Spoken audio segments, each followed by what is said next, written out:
प्रधानमंत्री नरेंद्र मोदी जी के विजन पर मोहर लगाने का काम किया है। वो जानते हैं कि देश के यशस्वी प्रधानमंत्री नरेंद्र मोदी जी के नेतृत्व में दिल्ली की काया पलट हो सकती है, दिल्ली में विकास हो सकता है। जैसे रेखा गुप्ता जी का नाम रेखा गुप्ता है, लेकिन वो दिल्ली की भाग्य रेखा बनेंगी, विकास की रेखा बनेंगी, अविरल निर्मल यमुना मैया के प्रवाह की रेखा बनेंगी, स्वच्छता की रेखा बनेगी। और आने वाला समय बहुत ही जैसा दिल्ली को देश देखना चाहता है, दुनिया देखना चाहती है। ठीक है, दिल्ली के लोगों का सपना भारतीय जनता पार्टी माननीय मोदी जी के नेतृत्व में, आदरणीय रेखा गुप्ता जी के नेतृत्व में पूरा करने जा रहे हैं। दिल्ली की जीत देश की जीत है, देश की भावनाओं का प्रकटीकरण है। और आज देश के प्रधानमंत्री नरेंद्र मोदी जी ने एक महिला को मुख्यमंत्री बनाए, जो संगठन का सामाजिक और प्रशासनिक दोनों सभी अनुभव को रखे हुए हैं। अद्भुत अलौकिक कार्यक्रम, ऐतिहासिक कार्यक्रम। ऐसे लग रहा था पूरी दिल्ली आदरणीय प्रधानमंत्री श्री नरेंद्र मोदी जी को आशीर्वाद देने के लिए। हम सबके लिए बहुत ही गर्व की बात है कि आज जिस प्रकार से जन सैलाब आज इस शपथ ग्रहण समारोह में उमड़ा है, वो इस बात का प्रमाण है कि लोगों की हमसे बहुत अपेक्षाएं हैं। बहुत गर्व और सब लोग में बड़ा उत्साह, पूरे देश में उत्साह, महिलाओं में बहुत, पूरे देश में एक भारतीय जनता पार्टी के प्रति और बड़ा सम्मान हो। मोदी जी के प्रति मतलब दिल से धन्यवाद समस्त भारत की महिला दे।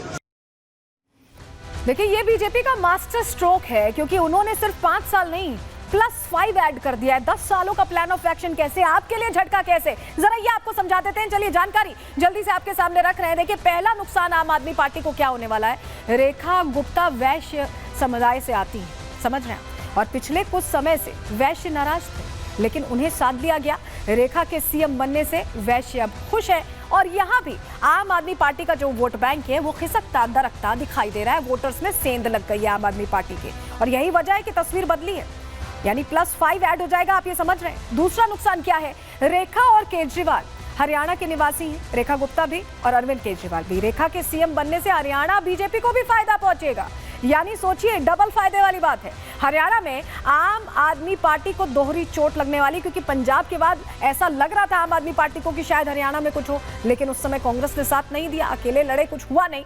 और अब लग रहा है कि यहाँ पर जो थोड़ी बहुत उम्मीद शायद 5 साल बाद कुछ होती, वो भी खत्म होती दिखाई दे रही है। रेखा के बहाने केजरीवाल की सत्ता से दूरी भारतीय जनता पार्टी सुनिश्चित कर रही है, और हरियाणा पर देखा जाता है कि दिल्ली का खूब असर रहता है। तो इस लिहाज से भी ये रणनीति आगे और बढ़िया कार्यकाल बनाने वाली है भारतीय जनता पार्टी की, ये ऐसा लग रहा है। और देखिए, रेखा गुप्ता पहले ही, अभी तो ये तो मुश्किल ऐसी थी जो आकर खड़ी हो गई है, लेकिन रेखा गुप्ता के तेवर बता रहे हैं कि अरविंद केजरीवाल के लिए आगे की राह आसान नहीं रहने वाली। जितने भ्रष्टाचार के मामले, शीश महल का मामला है, सब पर कड़े तेवर रहने वाले।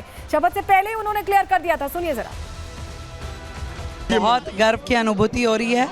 आदरणीय प्रधानमंत्री जी ने जो ये मौका एक साधारण परिवार की बेटी को दिया है, ये मेरे लिए बहुत ही बड़ी बात है, और मैं इस जिम्मेवारी पे खरा उतरूं, ये मेरा मन की पूरी ताकत के साथ मैं करूंगी। जो कमिटमेंट हमने दिल्ली के लिए की है, उन सारी कमिटमेंट को पूरा किया जाएगा। विकसित दिल्ली का जो सपना आदरणीय नरेंद्र मोदी जी ने देखा है, उसे साकार करें। दिल्ली की जनता शीश महल को पूर्ण रूप से देखना चाहते हैं, क्या करेंगे, खुलवाएंगे, म्यूजियम बना के खोल देंगे। तो देखा, बता दिया, शीश महल में रहेंगे नहीं, म्यूजियम बना के खोल देंगे। जनता आके देखेगी कि शीश महल कैसा बना था। ये पहले की बात थी, लेकिन अब की जरा तस्वीर दीजिए। ये देखिए, रेखा गुप्ता ने कार्यभार संभाल लिया, सचिवालय पहुंची थी, दफ्तर अपने पहुंची थी। ये तस्वीर इसलिए बहुत बड़ा संदेश देती हुई कि शपथ ग्रहण के बाद तुरंत एक्शन मोड में आ गई और पदभार उन्होंने संभाल लिया। और बड़ी बात, उन्होंने बड़ा मैसेज दिया है दिल्ली की जनता को। उन्होंने बता दिया है कि वो दिल्ली की जनता के लिए 24 घंटे मुस्तैद है, तैयार है। सुनिए जरा। मैंने चार्ज भी संभाल लिया है, और शाम को तुरंत आज की डेट में कैबिनेट की मीटिंग भी रख ली गई है। जो मिशन विकसित दिल्ली का है, उसको पूरा करने के लिए लगातार काम किया जाएगा। एक भी दिन उसमें से व्यर्थ नहीं होगा, और एक एक कमिटमेंट जो हमारी दिल्ली से है उसे पूरा करेंगे। आप सबका स्वागत है। इससे पहले कभी आप इस कमरे में नहीं आए होंगे। आज इस सीएम कार्यालय के द्वार आप लोगों के लिए खुले हैं। तो सीएम कार्यालय के द्वार खुले हैं और इसी के साथ बड़ा मैसेज ये कि जनता के लिए उपलब्ध रहने वाली मुख्यमंत्री बन गई हैं दिल्ली की। लेकिन जिम्मेदारियां क्या है या ये कहें कि चुनौतियां क्या हैं इस समय नई सरकार के सामने? चलिए जानकारी जल्दी से आपको दे रहे हैं, आपको बताते हैं। बड़ी जिम्मेदारी के साथ रेखा गुप्ता तैयार दिखाई दे रही, लेकिन प्रदूषण सबसे बड़ा चैलेंज है दिल्ली के लिए। इसके अलावा भ्रष्टाचार का जो अलग अलग मामला उसकी जांच होने की बात है। अपराध ना हो, अपराध मुक्त दिल्ली हो, यह भी सुनिश्चित होना। यमुना की सफाई के मुद्दे पर अभी से एक्शन प्लान दिखाई भी दे रहा है और खुद मुख्यमंत्री जा भी रही है, ऐसे में इस पर भी उम्मीद है। सड़क निर्माण को लेकर, कनेक्टिविटी बेहतर होने को लेकर उम्मीद है। इसके अलावा कूड़े के ढेर से मुक्ति, क्योंकि कूड़े का पहाड़ अलग अलग जगहों पर दिल्ली में है, उससे मुक्ति के लिए यहाँ कहीं ना कहीं उम्मीद है। और योजनाओं के लिए फंड कहाँ से लाएंगे, ये बहुत बड़ी एक चुनौती हो सकती है उनके सामने, क्योंकि अभी तक जो दिल्ली सरकार रही है बहुत सारी योजनाएं चलाती रही है, मुफ्त की योजनाएं चलाती रही है, ऐसे में भार बहुत है दिल्ली का जो खजाना है उस पर, उसको कैसे मैनेज करेंगी। इसके अलावा डीटीसी की समस्या को भी उन्हें सुलझाना होगा। तो ये तमाम चीजें हैं।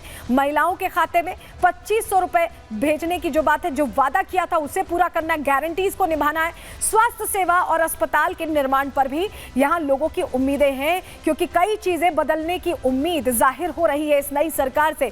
समर्थकों में बहुत उत्साह है, वो बेहतर भविष्य की कामना के साथ दिल्ली को देख रहे हैं। सुनिए जरा। महिला शक्ति जिंदाबाद, जय भवानी। हमारे लिए बहुत ही हर्षोल्लास का दिन है और औरतों को और एक नई ताकत, एक नई पोजीशन दी गई है। हम बहुत खुश हैं। अपनी खुशी व्यक्त नहीं कर पा रहे हैं हम लोग, अपनी खुशियाँ। हम नारी शक्ति जिंदाबाद। अंदर से हमें बहुत भावनाएं जाग रही हैं। हमारी महिलाएं सुरक्षित होंगी और हमारी यानी कि महिलाओं को जो 2500 रुपए का वादा किया है हमारे मोदी जी ने, वो सबको आएंगे। मोदी जी आपका बहुत बहुत धन्यवाद।